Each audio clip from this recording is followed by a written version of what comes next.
네, 여러분 안녕하십니까? 명지대학교 이영건 교수입니다. 경제신문 쉽게 읽기를 위해서 경제용어 해설해드리고 있는 시간입니다.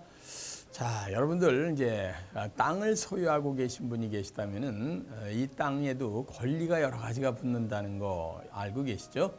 이 땅이라는 게 참 매력이 있고요. 우리가 참 어느 정도 땅은 갖고 싶어하는 게 인간의 그 기본적인 욕구인 것 같습니다.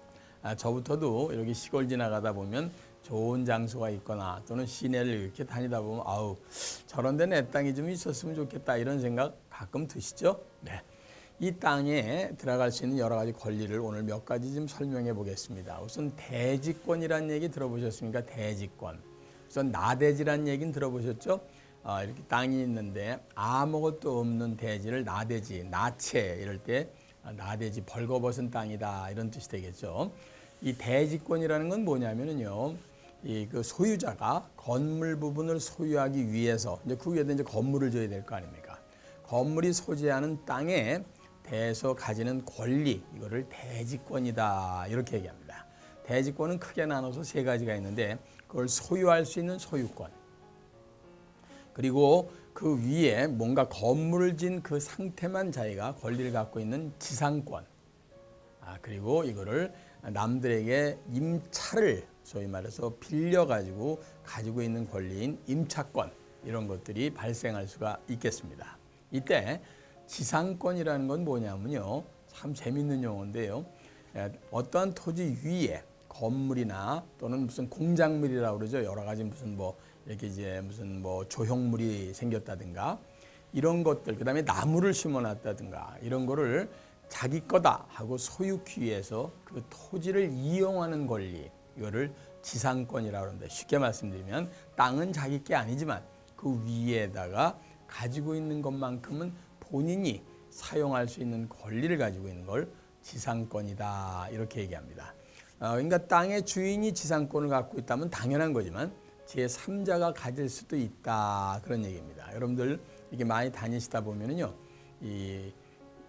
저 아파트 같은데 모델하우스 쪄놓잖아요. 그 땅 주인은 따로 있고 그거를 빌려가지고 거기다가 지상권을 자기 나름대로 갖고 한 6개월 동안 거기다가 설치해 놓은 것들에 대해서는 다른 사람이 건설회사가 갖고 있는 이런 경우가 바로 그런 겁니다.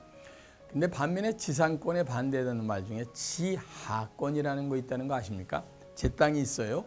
그럼 위에만 권리가 있는 게 아니라 땅 속까지도 권리가 있습니다. 그래서 지하철이 지나가려고 그러다 보면 그 지나가는 데 있어서 지하에 법에 따라 다릅니다만 몇십 미터 더 깊숙한 곳에서는 국유지지만 일단 땅에서부터 예를 들어서 10m까지는 개인의 소유로 되어 있기 때문에 만약에 그 10m 위를 지나가려고 그러면 반드시 그 사람의 동의를 받고 임차료를 내야 됩니다. 이렇게 타인 토지의 지하 부분만을 사용할 수 있게 되어 있는 것을 우린 지하권이다 이렇게 얘기합니다. 그러니까 지상에만 권리가 있는 게 아니라 지하에도 권리가 있다 하는 거 참 재밌죠. 그래서 우리 지하철 공사할 때 말이죠, 깊이 들어가는 이유가 두 가지죠. 하나는 깊이 들어가야 위에 있는데 건물의 소유주랑 부딪히지 않잖아요. 이게 그냥 뭐 건물 밑으로다가 한 5m 밑으로 지나가면 건물에 굉장한 손상도 가지만 지하권이 미치기 때문에 서울시에서 쉽게 또는 뭐 경기도면 경기도에서 밑에다가 함부로 절대로다가 이 지하철을 팔 수가 없습니다. 그 사람이 주장할 수 있어요. 여긴 지나가지 마라. 이거 얼마나 난감합니까? 그래서 지하권이라는 거 있다는 거 반드시 이해하시고요.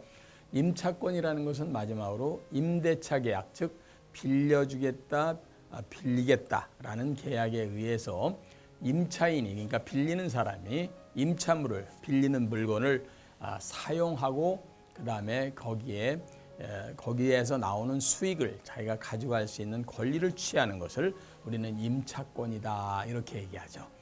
보통 우리가 이제 필요하다고 그러면은 어느 건물을 잠깐 임차를 해서 그 안에서 여러 가지 장사를 한다든가 그래서 그 안에서 이익을 낸다든가 하는 것이 바로 임대차 거래에 의한 임차권의 이런 발동이구나 이렇게 생각하시면 됩니다. 여러분들께서 만약에 작은 김밥 장사를 하더라도 가게를 임차해야 되지 않습니까? 이때 발생하는 것이 임차권이구나. 자, 오늘은 대지에 관한 대지권, 위로 올라가는 지상권, 지하권, 그리고 빌려서 쓰는 임차권에 대해서 한번 정리해 봤습니다.